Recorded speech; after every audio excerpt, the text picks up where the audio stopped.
ரஜினி ஸ்டைலில் ரிஷப் ஷெட்டி அசந்து போன அமிதாப் பச்சன். காந்தாரா நடிகர் ரிஷப் ஷெட்டி இப்போ பேன் இந்தியா ஸ்டாரா ஜொலிக்கிறாரு. சில வருஷங்களுக்கு முன்னாடி ஒரு சிறிய கதாபாத்திரத்துக்காக போராடி எடுத்த படத்துக்கு ஒரு தியேட்டர் கூட கிடைக்காம தவித்த இந்த நடிகர் இப்போ எந்த அளவுக்கு பிரபலமாகியிருக்காரு அப்படின்றத சொல்லவே தேவையில்லை. 2023 காந்தாரா படம் வந்தப்பவே ரிஷப் ஷெட்டியோட நிலைமை வேறு உயரத்துக்கு போயிடுச்சு. இப்போ காந்தாரா அத்தியாயம் 1 அறிவிப்புக்கு பின்னாடி கேட்கவே வேணாம். இப்படிப்பட்ட ரிஷப் ஷெட்டிக்கு இப்போ எங்க பார்த்தாலும் மவுசு.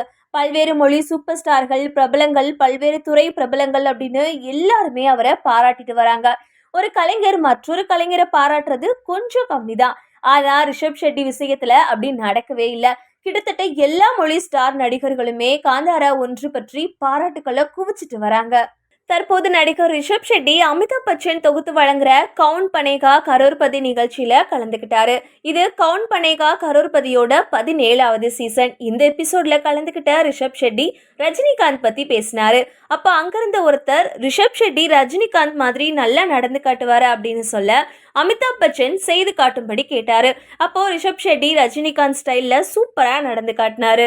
அது மட்டும் இல்லாம இந்த நிகழ்ச்சிக்கு வேஷ்டியிலேயே வந்திருந்த ரிஷப் ஷெட்டியோட ரஜினி ஸ்டைலை பார்த்து அமிதாப் பச்சனே அசந்து போயிட்டாரு. இறுதியில ரிஷப் ஷெட்டி அமிதாப் பச்சன் கிட்ட அக்னிபத் படத்தோட டைலாக பேசும்படி கேட்டுக்கிட்டாரு. இத்தனை வருஷங்கள் ஆன பின்னாடியும் அந்த படத்தோட டைலாக நினைவுல வச்சிருந்த அமிதாப் அதை அப்படியே பேசினப்போ அரங்கம் முழுவதுமே கைத்தட்டல்களால அதிர்ந்து போச்சு.